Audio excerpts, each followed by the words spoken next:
Hello and welcome to Sestra-Tainment. I'm Lenora. And I'm Dee. And we're coming to you today in regards to Everything Entertainment. And so, yes, I am starting first this week. Hey. And so I am going to talk about Cross, i.e. Alex Cross. Yes. And James Patterson, the book author extraordinaire who has created a ton of different books in regards to different things, murder mysteries, investigations, things of that nature. So everybody is pretty familiar with him. He created the Alex Cross character, which for a lot of people, you probably remember Kiss the Girls. That was the very first Alex Cross character. Do you remember that movie, Kiss the Girls, with Morgan Freeman playing Alex Cross? But also I watched the Alex Cross movie. Oh, okay. Got it. Yeah. And then you had the Alex Cross movie that had Tyler Perry playing Alex Cross. Yeah, he should have never done that. Should have never done it. I think a lot of people feel that way about him kind of stepping into that role. But, you know, I digress. And then you have currently Aldous Hodge, I think is how he pronounces his name. And he is amazing. He does really good at it. Good in this role. So, little backstory. Me and Aldous go back. Okay. Yeah, we go back. Oh, okay. Yeah, I mean, you know, he doesn't know me, but and we go back. You don't know him, so y'all went to different schools together. No, that's not even it. All right. Cool. I have been a fan since Leverage. You know what? It's because he's a burnt hot dog. Okay. Going through the burnt hot dog analogy, which is that for me, when it comes to men and little, crushes, whatever the case may be, I say, okay, they either are a Morse chestnut kind of, complexion or a Boris Kojo complexion, right? So Aldous, of course, falls more into the Morse chestnut complexion. Yes. Now, for my boyfriend, what I do is I tell him when he's cooking on the grill and I say, babe, when you're fixing my hot dog, today, make it a Boris Kojo. Yeah. Maybe tomorrow I would say, you know what? I'm going to need a Morse chestnut. Yeah. So he knows. It's complexions. It's the complexion. He knows that. It's the well done to the just burnt, a little sear. crisp. Got a little to it. Yeah. And then you got the other side that's just like, just a little. Just a little hint. Just a little hint of the charcoal. A little tan. Doesn't have to be, all the way. So Aldous Hodge is my other male crush that I have for Aldous. But then also, shout out to Terry. He is a combination of all. Yes. We won't go into that, but he is a combination of all, Dee, and that's for why I love Terry. Cleaning that up in case he hears this podcast. But no, that's why I love Terry. Yeah. He's a combination of all. He's a great guy. He is an amazing, amazing person. Shout out, babe. All right. Anywho, so he's not going to listen to this. He's not. He's not going to listen to it. Even if why do we have significant others that don't listen to what we? But then they're like, "So how was the podcast? Why are you asking? You could have listened to it. You would know. It's fine. Hilarious. We digress. They're great in other ways. Exactly. So, in regards to the show Cross, it has Aldous Hodge playing Alex Cross, of course. You have Ryan Eggold, who plays Ed Ramsey. You might know him from the show The Resident, where he was the doctor, the main character doctor. Yeah. He also was in another show. Ooh, he played the love interest of somebody, and I can't remember the name of the show right now. Yeah, I've never seen him in anything else. Yeah, he's been in a few things, but I just can't remember. Oh, The Blacklist. He was the wife. Oh, it was New Amsterdam. I said The Resident. It's New Amsterdam. Okay. And then he was The Resident is Theo. Yeah, that's right. So, so he was in The Blacklist, and he played the main character's I never watched The Blacklist. Husband. Yeah. All right. And then you have Samantha Walkies as Ellie Montero. You have Isaiah Mustafa. We didn't practice these names no, we did not. We never do. Yeah, we never do. As John Sampson, you have, his best friend is played by John Ray Gill, who plays Bobby Trey. I have the Bobby Trey. And I think those are kind of like the main characters. Oh, wait. His mother is who? Oh, his grandmother. That's his grandmother? He said Nana. So Juanita Jenkins. I thought he was saying Nana for the kids. Oh, I don't know. I think it's his Nana, but I'm not 100% sure. I don't know if that's kind of been established. Yeah. But anyway, Juanita Jenkins as Regina Nana something of another. I can't tell. Oh, Cross probably. I was like, wait, whatever her last name is. So anyway, so the story starts off with him. He's out and about with his significant other, who's his wife, and his best friend, and his wife, I guess. Yeah, because they don't really. I don't know. They don't really show her anymore. I don't know. Yeah, but say I saw it on the. So I'm on the second episode, and I don't remember seeing her anymore. Yeah, I'm on like the fifth or sixth, and I haven't seen her again. Yeah. So she is the significant other. So his wife walks away with a scarf and all this stuff on, walks away. It's a Washington football team, but at the time, I think it was Redskins. Yes. Now it is Commanders. Yes. So what happened is that she walks away. All of a sudden you hear gunshots, somebody screaming, and he basically almost like intuitively knew that it was her. Yeah. And he went, and this is like first 15 seconds, immediate. And then so then he runs and sees her, and she basically dies in his arms. And so with him being an investigator, of course, this is his whole main focus, is trying to figure out how is he going to figure out what's going on with this. Who killed my wife? Because you're at a restaurant and you're out in the open. Why would you just target one person? Right, exactly. And not anything else. Like, what is it that was going on with her? Is it because of me, with me being who I am? Yeah, who I am as a police officer and things like that. So, yeah. Yep. So what ends up happening is that, they kind of do like a time jump, and they put it like a year later, I believe. And it might have been a little bit more. Was it a year? It said a year. That's what they said. I did say a year. Okay. Yeah.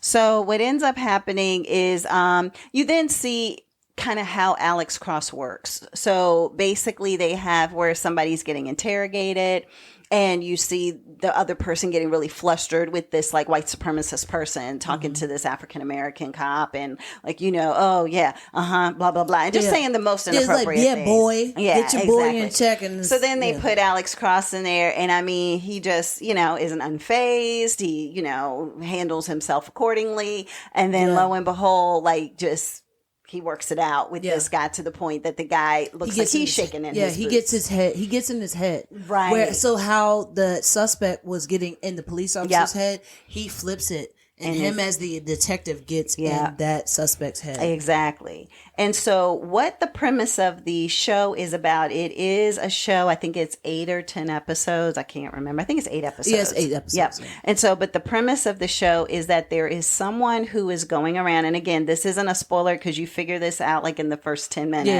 it's first few minutes. But what happens is there is a person who, as an example, there's a guy who has locks. You can tell that he's been kidnapped. Being held hostage, something to that effect. And you see the person like cutting off his locks. You see the person looking at a picture of a person, and then trying to you find out that this person is actually the kidnapper is trying to make the person they kidnapped look exactly like the person that they have a picture of already. And you're trying to figure out, why do they have these pictures of these people, which we won't go into, but there's a storyline to that. So it's a weird thing that there's this book that is just being kept of different people that look like other people. Yeah, and other people. Made to look like other people. Right, exactly. And so if you just happen to be walking down the street and you happen to look like somebody that was in this particular book, well, then now you could be targeted as someone who they might be following you around, taking pictures of you, seeing where you live and your routine and all of that, so that they can catch you at the right moment, at the right time, to be able to just take you off the street. But it's not looking exactly like the person. No, but he'll make you look like something the person. Something about you can, like, if I alter this, then you look just like this person. Yeah, because at one point there's a woman and he's like, oh, I just have to dye her hair.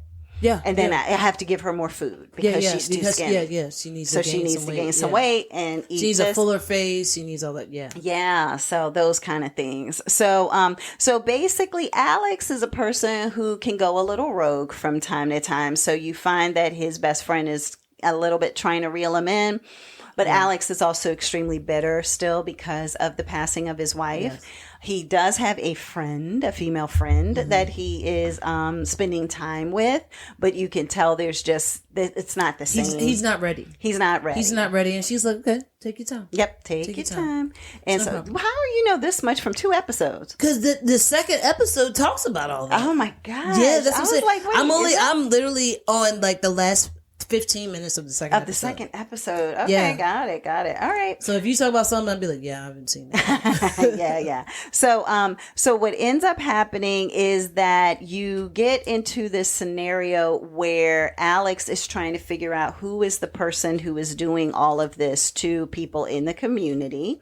And I will say that the people in the community that this is happening to, it's not like, oh, it's all one gender or it's one race or it's one, but it's random. Yeah. It's just like completely random, which is very different than what you kind of sometimes find in other shows, right? And so what ends up happening is that he's dealing with his own anger issues. Yeah, his own demons. His own demons in regards to not really wanting to go to therapy, not wanting to get involved in another relationship, maybe not even being there for his kids in the way that he probably should be. Yes. And he's always on edge, right? So, for example, there was one situation where he heard noise in the middle of the night. And so he gets up. I don't know if you saw this part yet. No, so that must be episode 3. And maybe, I don't know. But he gets up and he's walking around and he has his gun. That was episode 1. Oh, he has his gun and he's getting up and he's walking around and he's checking out the house and he whips around the corner into the kitchen and he was ready to like shoot if necessary. And it was his daughter who just snuck out of bed to go get something like a snack in the middle of the night, which of course his Nana was like, boy, if you don't put that thing away, let me get these kids back to sleep. Like, what are you doing? But you know what I respected about it is that fact that he went back and told his daughter, I'm sorry, Daddy apologizes. Yeah. I never meant to have that happen. Yeah, I didn't mean to scare you. I would never hurt you. He does take accountability for his own actions when it comes to things with his kids and his family. Yeah, 100%. His immediate family. Mm-hmm. But his job, not so much. Yeah, he'll just do whatever he needs to do. And then he even just has trauma. Like he can't even go to his wife's gravesite. He can't do so many things. Yeah, little things that it's just like, okay. So his best friend will meet him out there and take the flowers to the gravesite for him, you know. Yeah. But then he kind of puts it in his face later and is like, yeah, because I had to take the flowers to the gravesite instead of you, you know, like so. It's like, but he's trying to say that to him to say, you need to get the help that you need to have. Even if you don't get it for yourself, get it for the kids, whatever. And even his female companion says the same thing. So, I personally, it's kind of a weird show to talk about because you can't talk about so much of it. Yeah, because if you do, then you'll give it away. You give it away. I already know everything that's going to happen from the second episode. You think. Oh, okay. No, you might. I don't know. I don't know what you think you know, but I won't. The reason why I feel like I think I know this because we've been doing this for so long that the same storylines do every single time to happen, regardless who the writer is, regardless who the producer is, you know. Mm-hmm. But I feel like it's still the similar storylines where it's like, okay, well, if I'm seeing this and I'm seeing this for a reason, and then that one little 10-second clip that's going to be that you saw in episode 1 is going to be the same reason that something happens in episode 8 to bring it back to episode 1. Yeah, gotcha. So, I feel like there's part of it that you definitely are like, okay, this is kind of where this is going.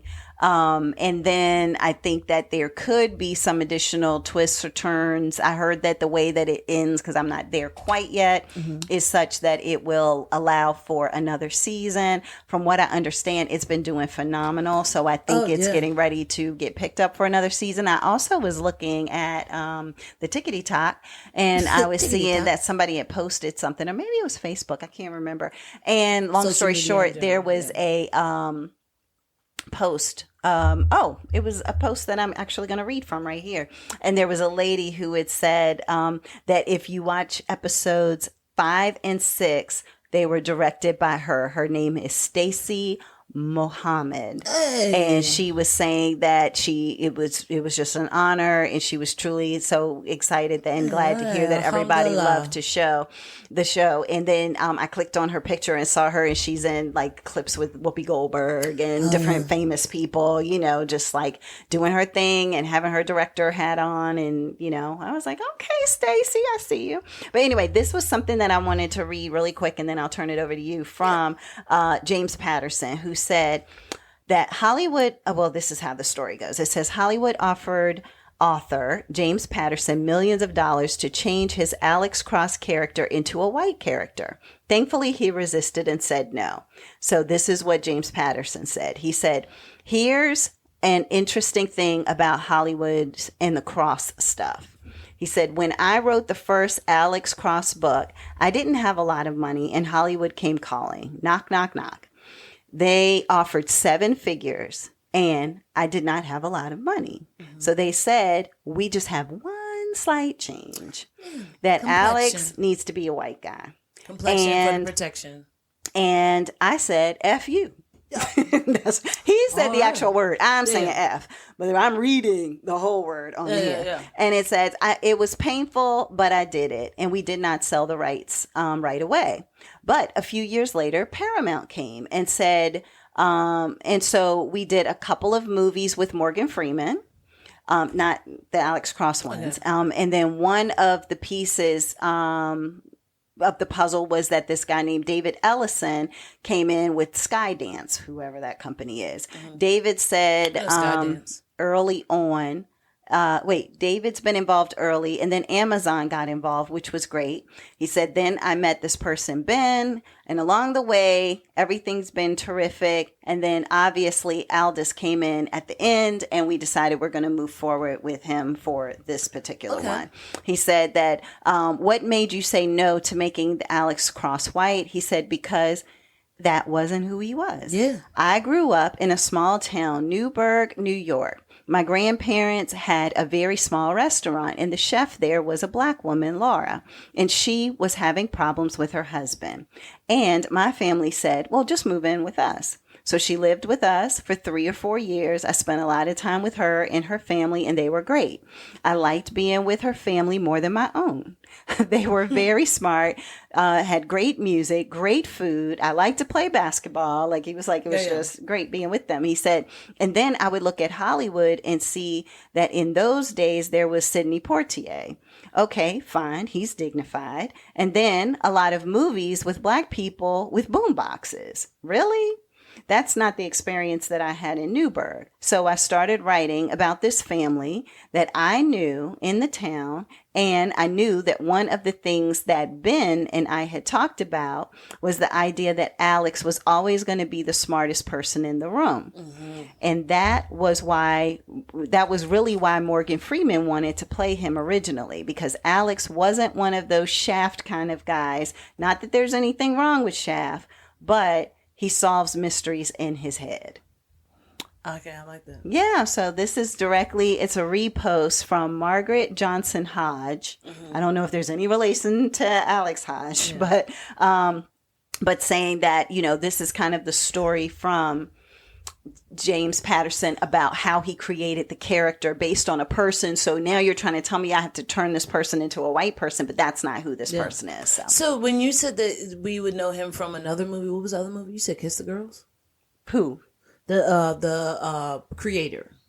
Oh, James Patterson? Yeah. Yeah. So it's Kiss the Girls? He had a whole bunch of movies. Okay, but wait. You had mentioned the name of a movie. I couldn't remember. I said that it started with Morgan Freeman playing Alex Cross. Then it moved to Tyler Perry playing Alex Cross. Okay. And now I'm talking about when you first started talking about it, you said we would know from his movies from...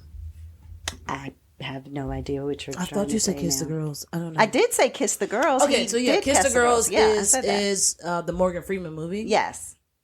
Morgan Freeman played Alex Cross in Kiss the Girls. I'm trying to remember what Kiss the Girls was. Oh. Do you remember you didn't ask that question. Oh, no. I was making sure it was Kiss the Girls and not another one. I was thinking Along Came a Spider because I was thinking Samuel L. Jackson. Kiss the Girls is the one that had Ashley Judd. Yes, I have seen that. So Okay. yes, I have seen Yes. that. Mm-hmm. Okay, so From yeah, I back get in that. the day. Okay. Yeah. So he is a mystery detective Correct. type writer. Okay. Yeah. All right. Yep. Well, But the thing is that he had a series of books that all had Alex Cross in it, as yes. the character. Yes. So as he's had all these movies and shows come out, it's like different stages of Alex Cross's Okay. life. I like that. Yep. So, all right. And Alex gets younger and younger because Morgan Yeah, but Freeman was Morgan probably, Freeman- I mean, he wasn't as old as he is now when he played. Morgan but Freeman has been the same age since I was born. Yeah. I'm sorry. He's looked the same since I was Right. born. But he's had Along Came a Spider. Remember that one? So Along Came a Spider was with Samuel L. Jackson. So that's the ones that I was mixing up. Oh, okay. Yeah, he had Along Came a Spider, and First Kiss the to Girls. Die, Yes. Kiss Okay. the Girls. Did he do The Bone Collector I can't with remember. Denzel and Angelina Jolie? If he did Queen it, Latifah? it is not a Alex Cross one. Yeah, But, yeah, okay. I don't think so. Okay. I don't think so. All right, I'm done. I've talked But too yeah, long. but no. He's really good because all of his like all the movies that I've seen of his, like Kiss the Girls, Along Came the Spider, Yeah. were all great movies. Yeah. Like movies that I Yeah, yeah. remember. They're I just good. don't remember who actually Right, back in the wrote day, them. like those kind of movies you do for some reason. Like That's they when just stood Ashley out. Judd was popping before Yeah. the whole Harvey Weinstein thing. Yeah. All right. So what do you have first? All right, sis? so when you were talking about the smartest person in the room, I have somebody else who's the smartest person on Netflix with this show. Okay. So it's actually, when I watched it last night, it was number 2 on the movies, and it's called Rob Peace. R.O.B. R.O.B. Yeah, Okay. so it's the name Rob Peace.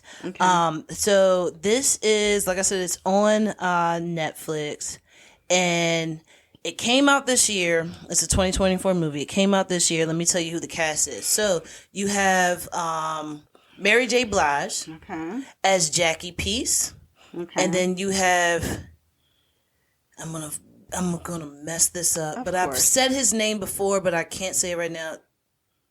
Elijiofor,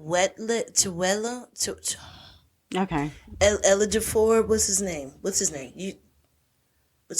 Chiwetel? I don't know. I don't think. I know what you're talking he's about. the main character from 12 Years a Slave. Yes. There we go. We go I from can't there. remember what. Yeah, his name is. I said his name before because I've heard it, and I was like, oh, that's how you pronounce his name. So it's them two. You also have Michael Kelly as Father Lee, who is the actual father of the school that the young man goes to. And then you have the young man who is multiple people. So you see Rob Peace as Jelani DeCraze. You also have him as Chance K. Smith. And then him grown is actually Jay Will. So you see the progression of that character, Rob Peace. So the storyline is actually, so when you watch it originally, you're following the father. So the father is the main character from 12 Years a Slave. So he shows up coming to Mary J. Blige's house Yeah. to go ahead and get his son. And he's talking to Mary J. Blige. She's like, so what do y'all got planned? Like, you can already see she's over him. She's like, all right, so what y'all doing? Just let me know. I want to know what my baby is. Basically, that's what she's giving. The vibe is like, where y'all doing? Where y'all going? My son is our son is super happy to hang out with you. Baseball is a big thing at this time because I believe this is in the late 80s. Okay. So it's like baseball is a big thing. So they want to listen to the baseball game. And he says, I want to take him to Coney Island, but my car is not going to make it. Can I use your uncle or your grandfather's car? And she was like, no, he's taking me to church. So y'all have fun. So from there, you see them leave. Okay. Father and son leave. And the father's nickname is Skeeter. Oh. And then Rob Peace name is Sean. So that's what he goes by. His father's name is Sean. His name is Sean. Okay. But it's Skeeter and Rob Peace. but yeah, he goes by Rob Peace later on, but his name is Sean. Okay. So as a little boy, he's Sean. As he Okay. grows up, he changes his name. So with that, they're driving and then the car starts to break down. And literally as they're driving, he tells his son, okay, so for this baseball game, if this hitter has this many hits, this many bases, what is his RBI? What is this? What is that? And the little boy is in like, okay, so you have to take 25 divided by 11.25 plus blah, blah, blah, blah, blah. And he doesn't. He's like, so the RBI is blah, blah, blah. He was like, yes, that's what I'm talking about. Wow. That's my boy. He's super smart.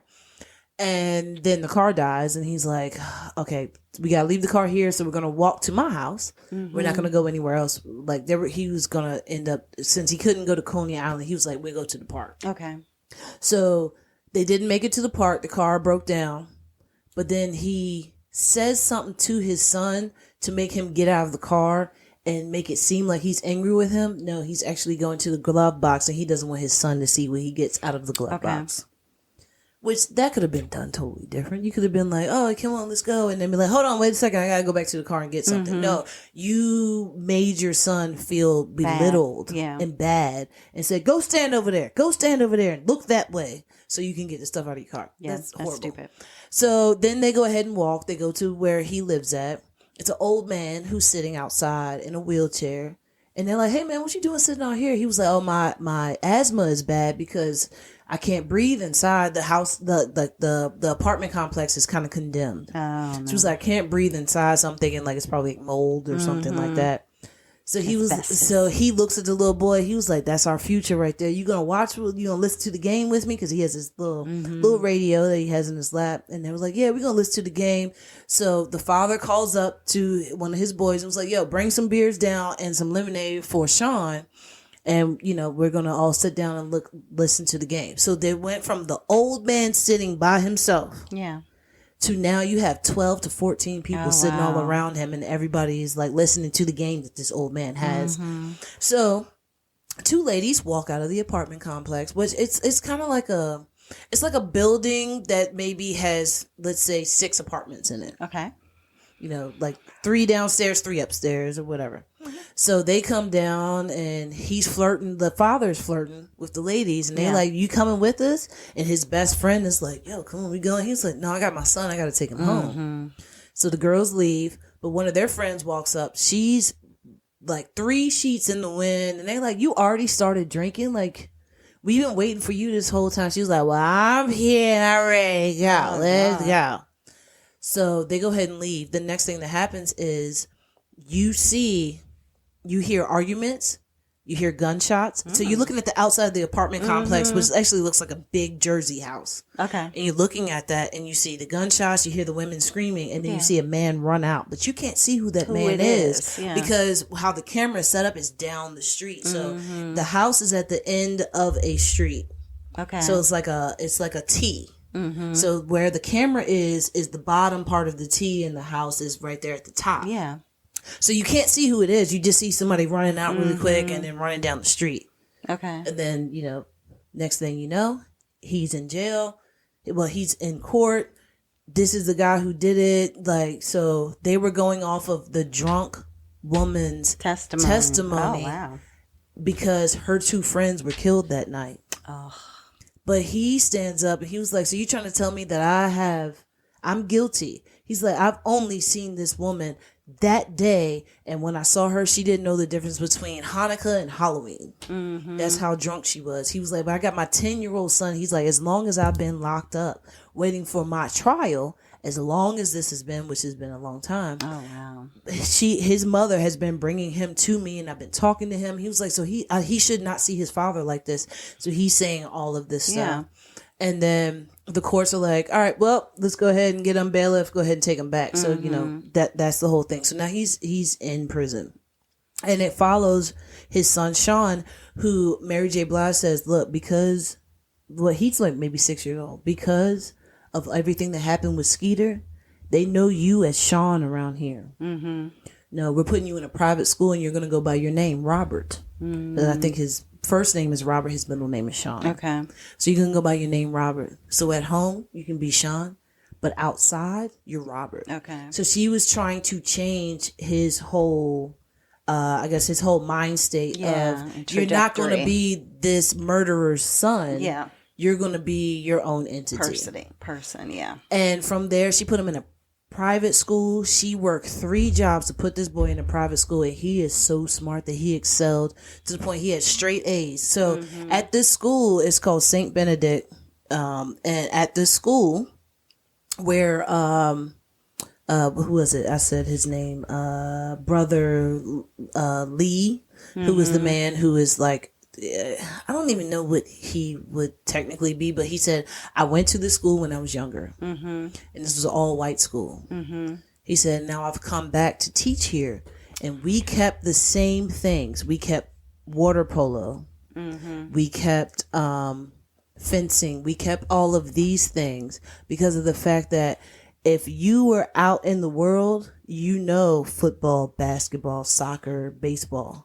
But in here, what's going to bring you together as brotherhood is the things that you'll learn in this building. Oh, okay. So that was their whole thing. So he takes that and he excels to the point that he gets into an Ivy League college. And his mama is so proud of him. Yeah. But also at the same time, while he's getting to this Ivy League college, he's also working. Like, his mother comes to him and says, look, what happens if we change your tuition from yearly to monthly? And he's like, all right, if he does the math on a piece of paper. Yeah. All right, so it's going to cost us $49 more a month. But if we do this and do that, then it will work out. Yep. And she's like, okay, cool. You know, she goes to him to be like, you're my money guy. Like, you are so smart beyond me. I need your input so I can know what's going to happen. He was like, but Mom, don't worry about it. I'll help. As he's helping, he's also trying to figure out how to get his father out of prison because he knows that his father is innocent. Yeah. So with that, he's like, hey, Dad, he's probably maybe, I would say 12 years old. Hey, Dad, just want to let you know, read the law. The law says you were supposed to have a speedy trial. You didn't have a speedy trial. So, and then section such and such, clause blah, blah, blah, and article blah, blah, blah says that this is what it is. So let's do an appeal. Does an appeal. Father gets out. Boom. Father is happy. Let's do it. We good.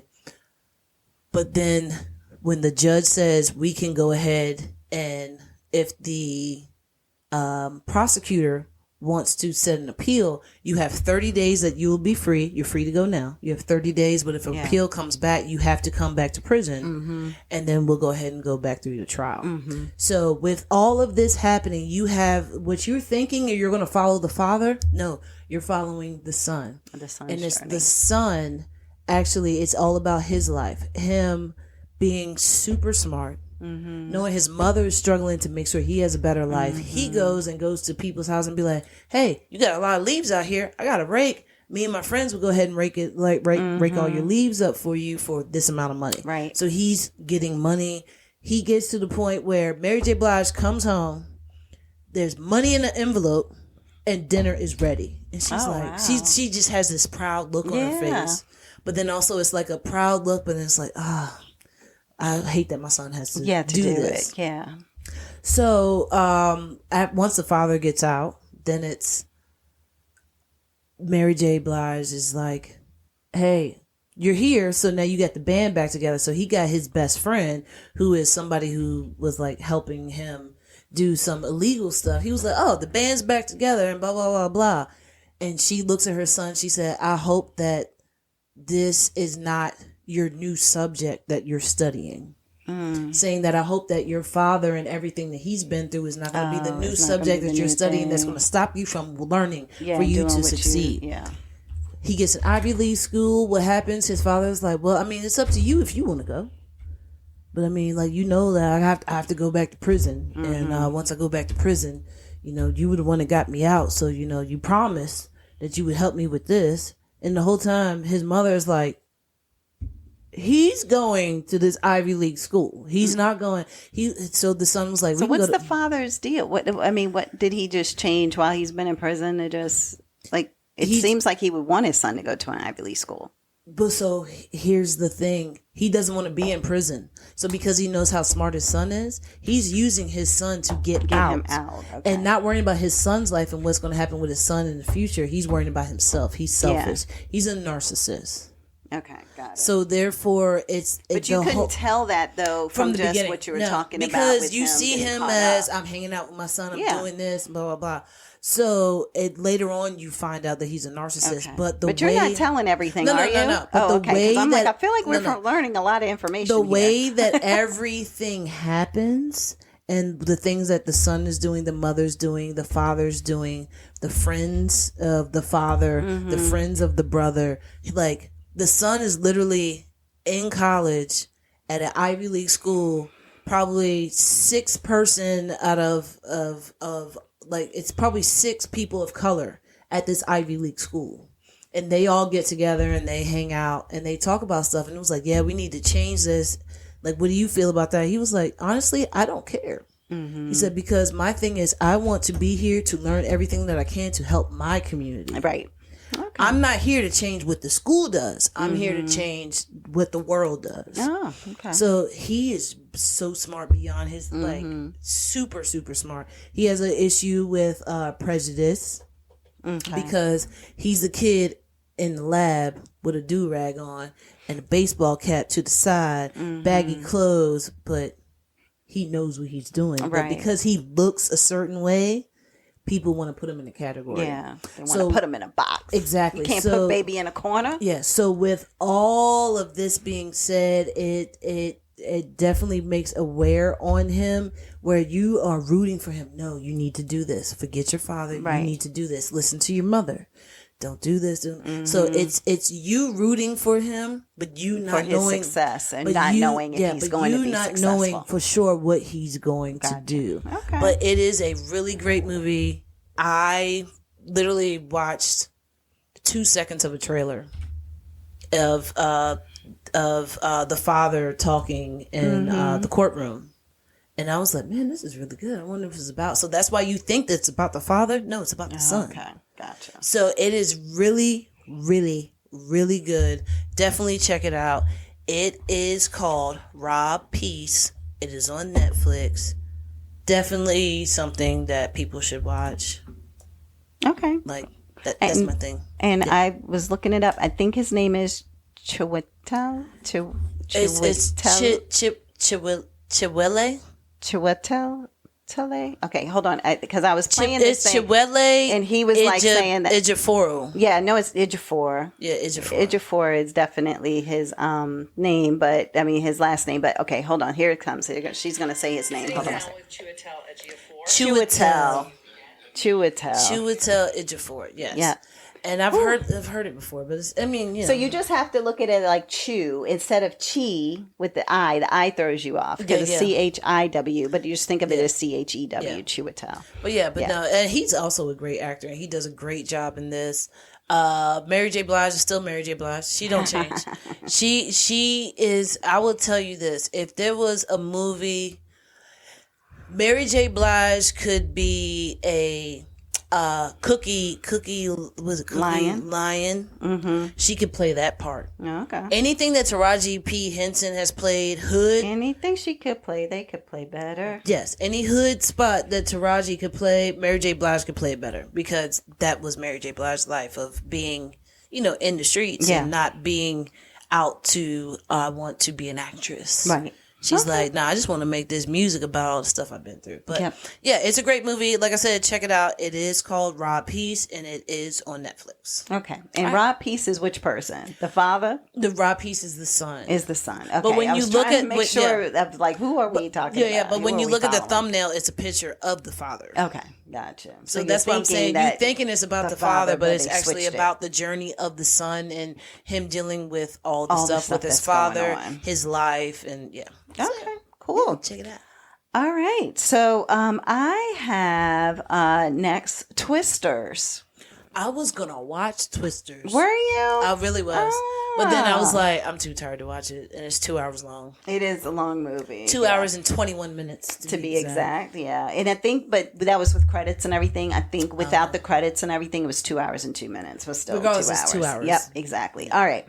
So Twisters with the S is the second generation of Twister that didn't have the S. That was from like, what is it? The late 90s or whatever it was. All right. So it has Glenn Powell, who is the hot actor of of the season. Like, I don't know why he is in absolutely everything. I don't think this is gonna last. You don't think so? I don't think him being the hot actor is gonna last. I think that the new hot actor is gonna be somebody else. But he's the hot actor right now. He's the hot actor of 2024. Okay. All right. We'll see. We'll see how it goes. Yeah. All right. So he plays Tyler Owens. You have Kierna Shipka, who plays Addie. Anthony Ramos, who was also in Hamilton. He plays Javi. You have Moira Tierney. She was in The Affair and other shows. She plays Kathy. You have Daisy Edgar Jones, who plays Kate. And let me think of who else is really important. Oh, you have Nick Dondani, who plays Praveen, and it's somebody else. I can't remember. Anyway, so the story starts off, those are like the main people, but the story starts off in regards to the main character she is super smart when it comes to storms, right? Okay. She can actually look and be like, oh, the storm is going to the east. And so you're she's like, what's her name? Helen Hunt character, basically. I guess. Yeah. I mean, but she can figure out everything. She knows. But it's a whole different premise. It's not. Okay. But it's not. Yeah, no, I understand it. But I think it wasn't Helen Hunt the one that was like, no, it's going this way. Mm-hmm. You were men, listen to me. Right. But yeah. So this is about her in like, so for example, she's in college and she's out with her college friends chasing storms. She has a boyfriend. That person is played by Daryl McCormick playing Jeb. So they're out and about. They're doing all this stuff. They're chasing the storm, which to me seems like the craziest thing, to chase a tornado that can move at 100 or 200 miles an hour. In any direction, because it changes its mind it at can any shift time. in a moment. It's air. Yeah. And then what happens is you're supposed to put those little tiny ball things so in a certain spot so that the tornado will hit them, swirl them up in the air, and then you know, you can get the readings and all of that, right? So that's how this movie starts off, which was kind of funny because that was kind of how the other movie ended with the ball things going into the air. Because they used the Pepsi cans. Yeah. So you start off with that, but of course nothing goes as planned. It's all this stuff is happening. It's, you know, the truck, it's just a lot of stuff going on, right? And so, but everybody's so excited. Woohoo, yeah. And I'm like, okay, y'all are a whole different breed because I would not be that excited. Right. Yes. Well, and then we'll talk about some more junkies in a minute. Oh, God. But so what ends up happening is that at the very beginning, they, you know, they weren't trying to release, let me go back. It wasn't really trying to release the little balls. They were instead trying to release this powder. Like it was something, like it was like not a liquid, but it was something that was going to be light and airy and like, but when it went up into the air, it did something to it to end the tornado. So it should end. Like it was that's what she was trying to do. Like her theory is figuring out how to stop a tornado. So that way, if you put this in a certain spot, as soon as the tornado goes over that spot, it's going to stop. It's going to dissipate. It's going to die out. And it's going to die out. Right. Exactly. So they were trying to get this thing, this like, it looked like sand or something weird like that could go into the tornado and make it dissipate. So in the first few moments of this movie, they, of course, it doesn't work as you plan, and they're like running for their lives from the tornado because of the fact that it's all gone crazy. Now, the powdery stuff that they're putting in there, is that going to be bad for them? Like if they were to breathe it? Okay, so it's not anything they're running from with that. No, they're just running from the tornado. Okay. Yeah, so the tornado. I didn't know if it was like, well, we put this out and then the tornado makes it, you know, it's like steroids for a tornado. Okay. No, so what happens is that they're getting out of the truck, they're running, and they're like, oh, a bridge is the worst place to go, but it's the only shelter that we have, so I guess we're going to the bridge. Yeah. So they go to this bridge, and the tornado is just getting closer and closer. And poor Praveen, he's sucked up into the tornado. So you're like, oh my gosh. So then they're trying to climb. You know how you're under an overpass? Yeah. And you are trying to go up that little sliding that ramp part, the ramp part underneath. The concrete, so her boyfriend's already up there. He's got his hand trying to pull her up. As he's pulling her up, her leg gets sliced by something that flies by. First part, he should not have been at first, but anyway, continue. I mean, he was just trying to help because he was like, look, my legs are longer. I can get up there easier. All of them were trying. It was just, he was was the one that was able to get up there. Okay, right, exactly. And then what ends up happening is that the other female who was with them, she's trying, clawing, and you already know she's getting ready to get sucked up. So she's gone. And she gets hit by something, and then she just flies up into the tornado. So then this is all, like I said, first few minutes. So she's there. Her boyfriend's sheltering her. He's like, I got you. I'm going to protect you. I got you. And then he gets sucked away. Oh, wow. So now she's just there by herself. She's crying and screaming and bleeding and all of that. And that's the end. Jump to years later. I think it's like 5 years later or something crazy. She's living in New York City. She's like a meteorologist, but she's not out and about chasing storms and stuff. And so Javi was actually at that day, that event, and he was the person who was going to be reading the reading. So he didn't have to get close. So he was in the van. He didn't have to get close to the tornado. So she's at work and they say, hey, there's somebody here to see you. And she's like, huh, okay. She goes into this conference room and it's Javi. And he's like, hey, I've been trying to find you. You're not even on social media. You're not anywhere. Your mom said that you were, in New York City, which I thought was kind of strange, but, hi, how are you? And she's like, hey. And he's like, I haven't seen you since that day, basically, and all the funerals and everything. And so she was like, yeah, I don't do that stuff anymore. And he was like, oh, because I was going to try to see if you could come, because we're working with a business person who was financing them trying to basically do what she wanted to do, anticipate the storms and all that kind of stuff, and just tracking them, getting a better understanding, getting mostly more information and data to figure out things about the storm. And so, of course, there wouldn't be a movie if she didn't go with him eventually at some point. So she went with him. And in the process of her going with him, that's when all of the movie basically begins. So that was the first 25 minutes. So then it moves over to her being with him in Oklahoma, where the wind comes sweeping down the plain. Don't forget that. And so, which I did not know anything about Oklahoma. My whole life was hearing mom singing Oklahoma on Saturday mornings. Didn't even know. Yeah. I thought it was just mom singing her song. Nope, that was it. Yeah. All right. So anyway, what ends up happening is when they get there, that's when they run into, I think his name was Taylor. Is that what I said that his name was for here? Tyler. Sorry, Tyler Owen's character. Glenn Powell's character of Tyler. And so Tyler is basically the tornado rodeo cowboy or whatever. Woo! Yes. So he is like, yeehaw, we're going to get in here. We're going to do this, do that. So he chases to the point that he wants to be in the middle of the tornado. So what he does is he has his truck outfitted with things that like drills, that when he plants himself, he can drills himself down into the ground to anchor him. That is so smart. And then that way they can stay in the tornado. Now, mind you, their windshield might crash and the thing might get all beat up, but they can just sit inside this thing. He needs to get a Cybertruck. And then end up, and have whatever is in the back for them, those little swirly things going up into the air and reading it and all of that. So there's a difference between what they're trying to do, which is throwing those things in the air, whereas what Kate and her people are trying to do is they're trying to triangulate.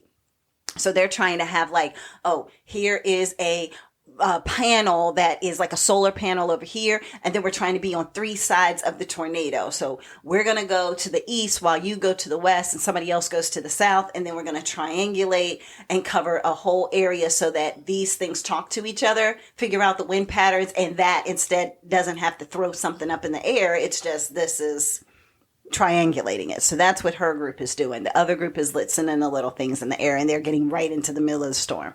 So then there's this competition of, y'all went the wrong way, or, we've gone the right way, but now the storms move, so it actually was a different direction. So, and then you see them actually hankering down, and he happens to have a guy following him who's from Britain, who's just sitting in there just like scared to death, because he's realizing he's with some maniacs. Oh, yeah. He didn't think about the adrenaline junkies that he's hanging out with. Yes. So he's like, this is awesome to get to know about tornadoes. Wait, y'all are driving.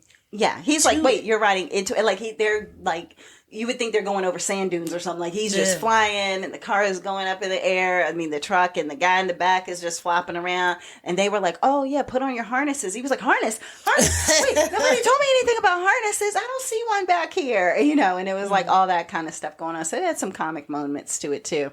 But the tornado pieces of it, I will say in this movie, and I can't remember the previous movie's special effects, but this did make I remember the cow. I remember the cow. I do remember the cow. I do remember that. But it did make you feel like it was intense. Like just watching it. I heard felt that when they did intense. it in the West Coast, they were doing it in 70 or something like that. So it was like while it was raining. The rain's coming on you while they're showing the inside of the truck. You're sitting in the seat that's bobbing all around. So yeah, they were mist doing and it. rain and everything. Yeah, so they were giving you the interactive full effect. Movie. Yeah. Okay, got it.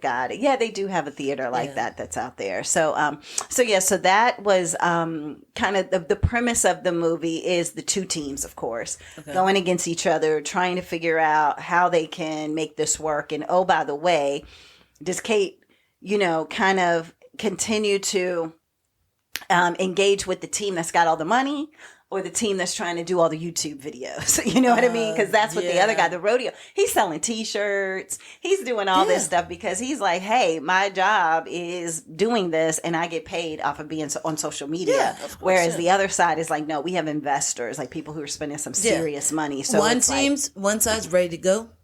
Hey, if I go, it's fine. Other one's like, no, we're trying to take every precaution necessary. We can't do anything. We don't want to lose these panels because they're each worth $1 million. Exactly, they're really not risk takers. Where the other side is like, can we just drive right through the tornado and keep it moving? Like, it's definitely parallels. That's for sure.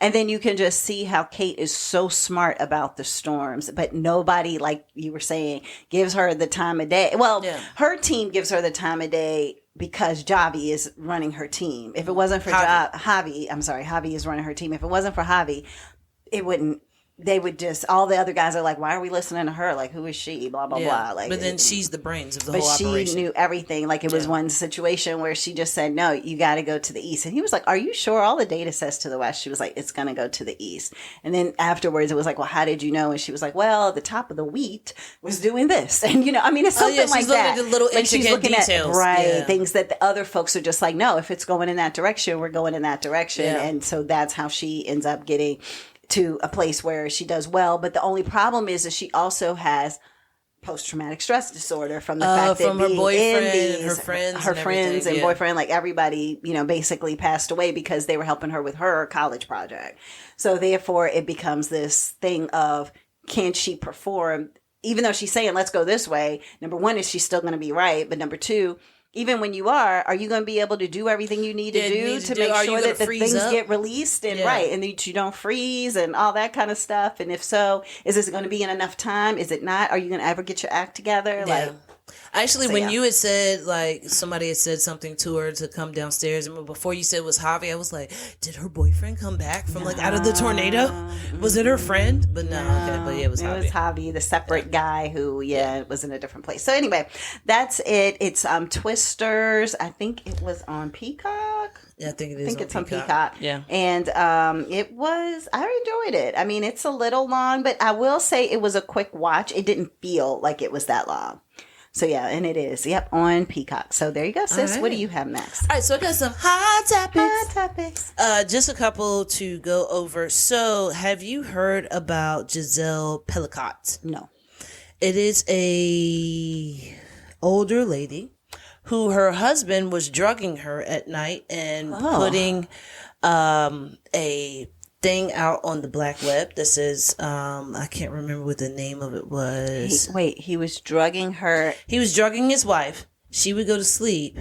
And then he was making a post that said, like, who wants to sleep with my wife or something like that. Basically, yes, he had a bunch of men come and sleep with his passed out wife after he drugged her so he could watch.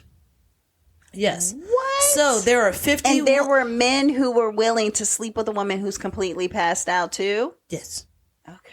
So 51 men are on trial over the alleged rape and sexual assault of Gisele Pelicot. They were recruited by her ex-husband, Dominique Pelicot, who has admitted to drugging and raping her. So the men were aged between 26 and 74. Included a nurse, journalist, prison warden, local counselor, a soldier, and some like farmers and stuff like that. So basically they show her walking into court. She's like a 70-year-old woman now. And I don't know how long ago did this happen? I don't know for sure about when it exactly happened, but it says that the youngest man was 22 at the time. Okay. All of the people, all 51 men, face up to 20 years in prison. Mm-hmm. 5 of them are also accused of possessing child abuse imagery. Mm-hmm. 6 of them have previous convictions of domestic violence. 2 of them have convictions for sexual violence. 23 have criminal record of offensive like drunk driving and possession of drugs. Mm-hmm. So it says that Gisele, was unwillingly drugged and raped by her former husband, Dominique, 71, who invited other men into their home to rape her for over a 9-year period. Oh my God. So here it goes. She didn't recognize that she was drugged in 9 years? Not once? Well, I mean, I don't know. I mean, you're eating dinner and it's like, okay, I'm going to go to bed. I'm tired. I'm going to go to bed. And then you go to bed, but then you're comatose. Yeah. So from 2011 to 2020, and her husband has admitted the charges against him and said that he was in contact with the men online chat room called without her knowledge. So that's a thing that's going on for a bunch of women, probably. Oh, but yeah, I'm pretty sure. It says that all of the men have appeared in court, and it even tells like all the men's names and everything. But this whole thing is crazy because it's like, you drugged your wife? Right, that's your wife. He didn't love this woman, obviously. I think so they were trying to say it was like his fetish. His fetish was watching his wife being taken advantage of, but it was like he had a, what is it called? Necrophiliac kind of like fetish. Where it's like so it's like a combination. Dead. You are dead, but then also somebody's taking advantage of you. So it's like a cuckold plus necrophilia together. That is. So, yeah, so that's and happening. I wonder if he probably was like, hey, babe, would you be interested in sleeping with other men and she was me like, watching it? What? She was like, no, of course not. Like, he was okay. like, okay, I'll just make it happen Here's anyway. some Benadryl. How do you, I was like, what do you give somebody? I mean, not that I want to know that, but I'm just saying, what can you give somebody over a 9-year period that if she does blood work at a hospital or anything, like, it doesn't even pop up in it's not gonna, anything. it's not going to be noticed. Like, but see, that's the thing. It's like, you know what was it that, was it propofol?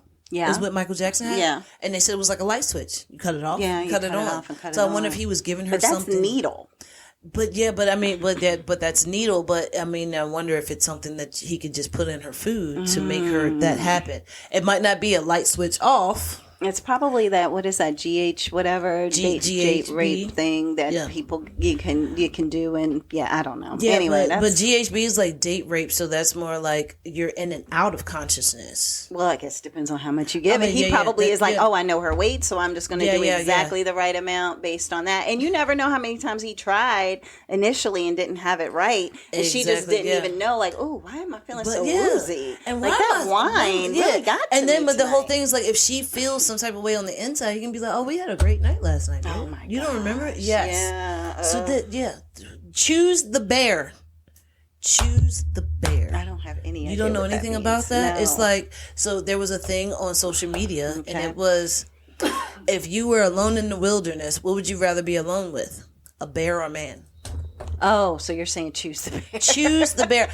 You know how many women on social media was like, give me the Kodiak bear that I know will maul me. Good God. But if I see it coming, opposed to the man who's going to do things to me and keep me as their hostage. This bear's gonna, like, if I do something, this bear's gonna kill me. This is, now I have to live through all of this, this trepidation. Yes.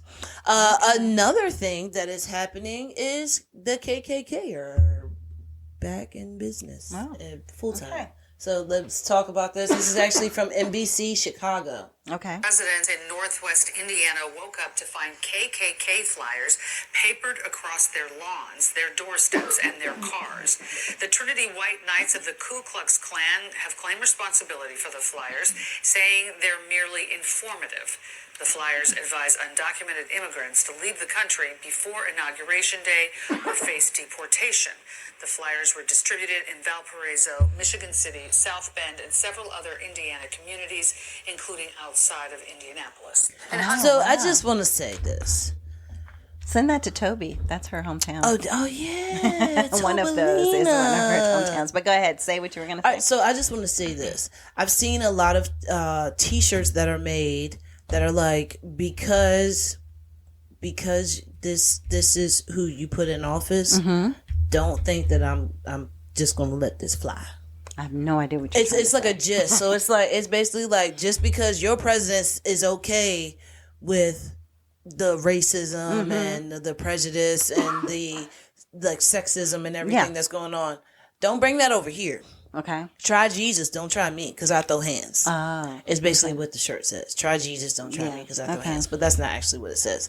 So, yeah, but that is a sad thing that's going on, that there's a whole town that's multiple cities that are putting out flyers on people's lawns that they assume are immigrants. So it's like, if you are not white, then you get that.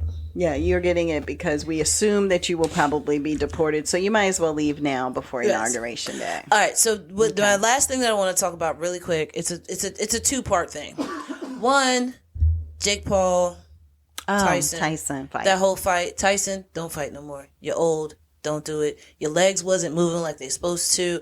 You like, Tyson is a quick move your feet, slide side to side with your feet. That fight, he did not do that. But then also with that fight, Netflix had so many streams. It was like when we were talking about Game of Thrones. Remember the Game of Thrones last episode? Yeah. What happened? They blacked out, and there was a lot of people who were pissed off because they couldn't get it because there was so many streamers. Yeah. So Netflix did that, and what happened?